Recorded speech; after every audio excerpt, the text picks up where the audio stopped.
Why do we count time in 60 seconds and 60 minutes? There are 60 seconds in a minute, 60 minutes in an hour, and 24 hours in a day, which sounds completely normal until you think about it for more than 5 seconds. Because humans have 10 fingers. Our entire modern number system is built around 10. $10, 10 years, 10 fingers, 10 toes. So when humanity had the opportunity to organize the most important thing in existence, the thing that controls every appointment, deadline, school period, flight, meeting, alarm, and increasingly desperate, I need to be there in 5 minutes situation, we apparently decided, Stockholm, not 100, and somehow, thousands of years later, we're still doing it. So why? Why are there 60 seconds in a minute? Why are there 60 minutes in an hour? Why are there 24 hours in a day? And why, after thousands of years of technological progress, have we never collectively decided that this system is ridiculous and replaced it with something easier? The answer begins long before clocks. Before there were watches, phones, calendars, alarm clocks, or that one microwave that has been blinking 12 since 2017, and there was absolutely nothing they could do about it. The sun rose, the sun set, the seasons changed, the moon disappeared and came back, and humans watched all of this and eventually realized something extremely useful. The sky was a clock. Not a particularly convenient clock. You couldn't put it on your wrist, you couldn't pause it. Clouds were a terrible user interface, but it was predictable. The sun gave you day and night, the moon gave you cycles, the stars gave you patterns. And once humans began living in larger societies, farming, trading, traveling, performing religious rituals, and organizing armies, knowing roughly when something happened became increasingly useful. If you are a hunter, knowing that the sun is going down is probably enough. Node. If you're running a city, it becomes considerably more complicated. When should workers arrive? When should a ceremony begin? When should irrigation happen? When should guards change shifts? When should everyone stop working before somebody falls into a canal? Civilization creates paperwork, and paperwork creates deadlines. So humans needed to measure time. The first important clue takes us to ancient Egypt. The Egyptians divided the daily cycle into 24 hours, 12 associated with daytime and 12 with nighttime. Their night hours were connected to groups of stars known as decans, which could be observed moving across the sky. But there is an important catch. An ancient Egyptian hour was not necessarily the same length as our modern hour. During much of ancient history, daylight and nighttime were divided into 12 parts each. That means an hour in summer could be longer than an hour in winter during the day. So imagine checking the time and being told, "Great, how long is 3 o'clock?" Well, that depends on the season. Modern workers would have revolted immediately.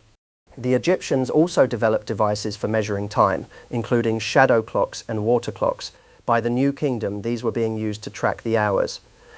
But they weren't walking around saying, "No, excuse me, Pharaoh, I am exactly 37 minutes and 14 seconds late." Minutes and seconds as precise subdivisions came much later. And this brings us to the people who gave humanity one of its strangest mathematical habits, the Babylonians. More precisely, the mathematical traditions of ancient Mesopotamia. Because the people of this region developed an extraordinary number system. And instead of using 10 as the main base, they used 60. A base 60 system is called sexagesimal.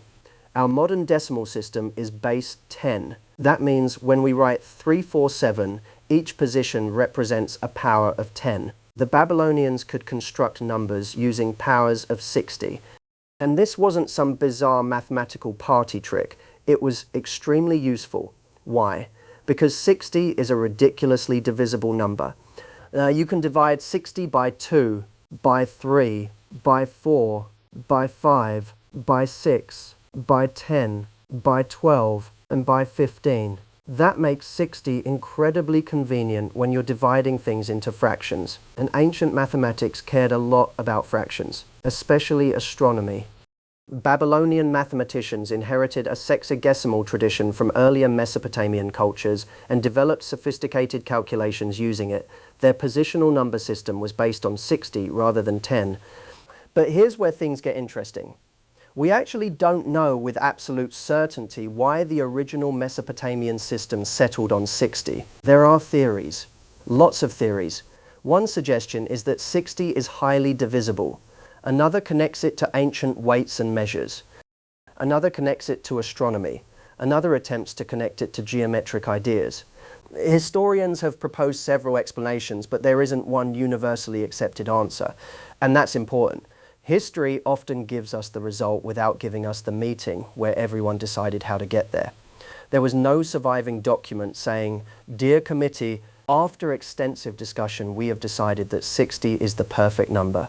Please inform everyone. Regards, the ancient mathematics department."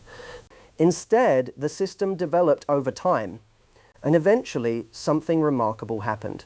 This number system became deeply connected with astronomy. The Babylonians were extremely serious about observing the sky. They recorded the movements of celestial bodies. They developed mathematical methods for predicting astronomical phenomena. And because astronomy requires measuring angles, cycles, and fractions, a system based around 60 was incredibly convenient. You can divide a circle into 360 degrees. Then each degree can be divided into 60 smaller units. And eventually those smaller units became associated with the words minutes and seconds in angular measurement. The connection between the Babylonian sexagesimal tradition and astronomical mathematics was enormously influential. Greek astronomers developed these traditions, and the division of the circle into 360 degrees established in astronomy. And suddenly, 60 was everywhere. Not because someone thought clocks should be annoying, because 60 was already useful. It was useful for mathematics. It was useful for astronomy. It was useful for dividing quantities. And once a convenient system becomes deeply embedded in other systems, changing it becomes surprisingly difficult. This is one of the most important things about history. This is one of the most important things about history. Human beings don't usually design civilization from scratch. We inherit it. Someone makes a decision, someone else builds on it. Another person assumes the previous person knew what they were doing. Then 3,000 years pass, and now you're sitting in traffic wondering why the speed limit is 60 kilometers per hour. The number survived because other things were built around it. But we still haven't answered the biggest question. Where did the 60 minutes in an hour actually come from? This requires several different traditions. Ancient Egyptians gave us an important tradition of dividing the day and night into 12 parts. Mesopotamian mathematics gave us the powerful sexagesimal system. Greek astronomers adopted and developed Babylonian mathematical traditions. And over centuries, scholars increasingly used sexagesimal subdivisions in astronomy. The important point is that the modern clock did not suddenly appear with a neat instruction manual saying 24 hours, 60 minutes, 60 seconds, enjoy. The system was assembled piece by piece, and for a very long time, nobody even needed that level of precision. If you were living in ancient Rome, for example, you didn't need to know that it was 1437-28.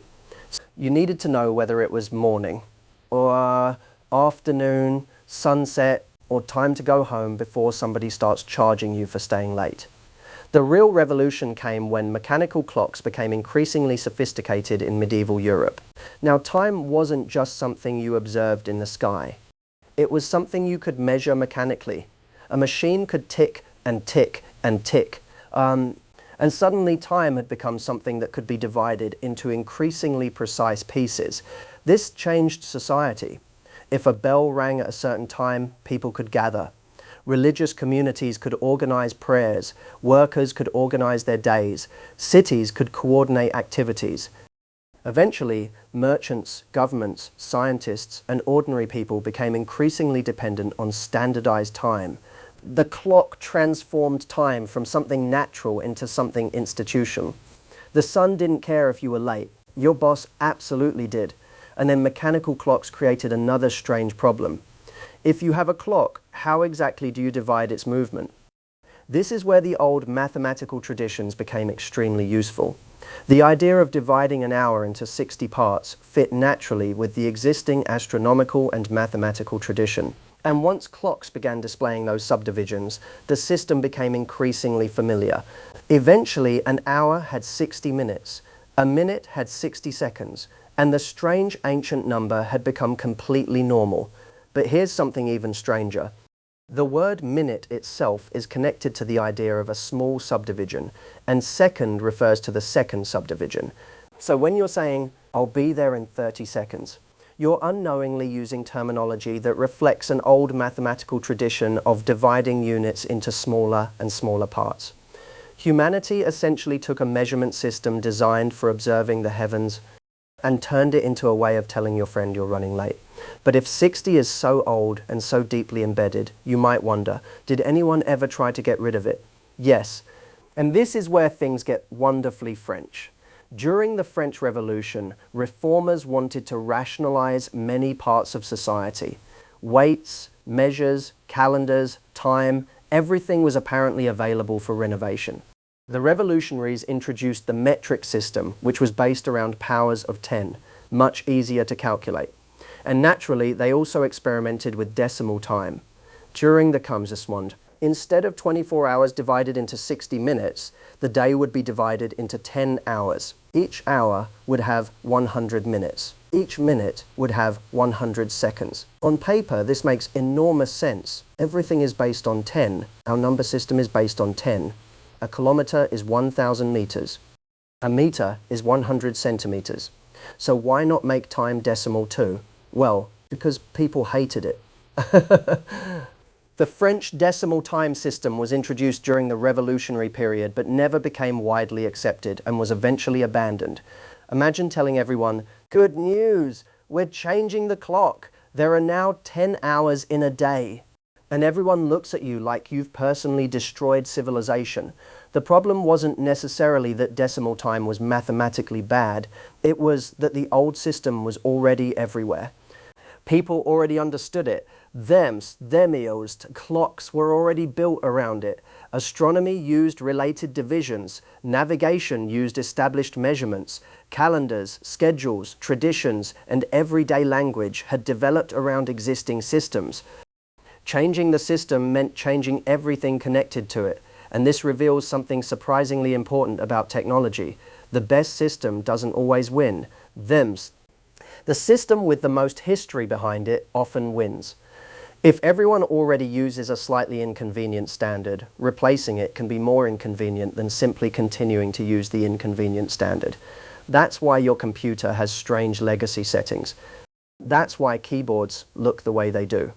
That's why roads, electrical systems, measurements, currencies, and countless other technologies contain decisions made by people who died centuries ago.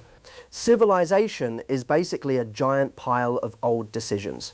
And time is one of the oldest piles of all. But there is still one enormous mystery. Why do we have 24 hours? Why not 20, or 10, or 100? This is where the story becomes less about mathematics and more about the history of cultures combining with each other. The division of the day into 12 parts has deep roots in ancient Egypt, where 12 hours of daylight and 12 hours of night became an established framework. And 12 is another extremely useful number. It divides neatly by 2, by 3, by 4, by 6. It appears everywhere in ancient measurement systems. 12 months, 12 zodiac signs, 12 inches in a foot. 12 can be divided in ways that 10 cannot. And when you combine 12 with 2, you get 24. 12 hours of day, 12 hours of night, 24 hours in the complete cycle. Over time, this framework became deeply established. Then the sexagesimal tradition gave us a convenient way to subdivide those units. 24 hours, 60 minutes per hour, 60 seconds per minute. Different ancient traditions had contributed different pieces, and eventually those pieces fit together into the system we recognize today. Which means there wasn't one ancient civilization sitting around saying, "Let's invent the modern clock." There wasn't one inventor. There wasn't one king. There wasn't even necessarily one original reason. Instead, there was a chain. Egyptian traditions contributed to the division of the day. What Mesopotamian mathematics contributed the sexagesimal framework. Greek astronomers preserved and developed related mathematical traditions. Medieval clockmakers turned abstract divisions into mechanical measurements.